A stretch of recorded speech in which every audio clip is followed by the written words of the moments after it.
கிறிஸ்தவர்கள் என்று பேர் வைத்துக் கொண்டு நடக்கிறவல்ல. வசனம் தெளிவாக சொல்கிறது, கிறிஸ்துவின் ஆவியை உடையவனே கிறிஸ்து உடையவன்.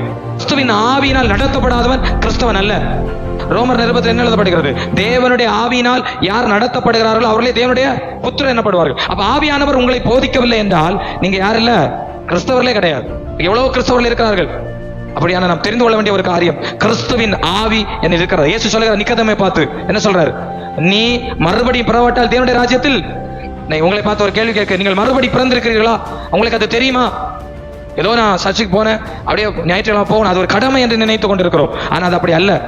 நான் மறுபடி பிறந்திருக்க வேண்டும். இயேசு தெளிவாக சொல்லுகிறார், நீங்கள் ஜலத்தினாலும் ஆவியினாலும் பிறவாவிட்டால், ஒருவன் ஜலத்திலும் ஆவியில் பிறவாட்டால் தேவனுடைய ராஜ்யத்தில் பிரவேசிப்பதில்லை. ஜலத்தில் பிறக்கிறதுனால் ஞானஸ்நானம், ஆவியில் பிறக்கிறதுனால் பரிசுத்த ஆவியினால் ஞானஸ்நானம் பெறுவது. இதை ரெண்டும் இயேசு கிறிஸ்து பெற்றிருந்தார். இயேசு கிறிஸ்து யோவான் ஸ்நானம் மூலம் ஜலத்தில் ஞானஸ்நானம் பெறுகிறார். அதை முடித்து அங்கு பிதா வானத்திலிருந்து பரிசுத்த ஆவி புறாவை போல வந்து அவர் மேல் இறங்குகிறது.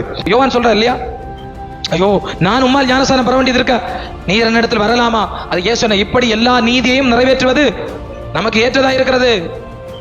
ஆக இந்த நீதிகளை நாம் நிறைவேற்ற வேண்டும்.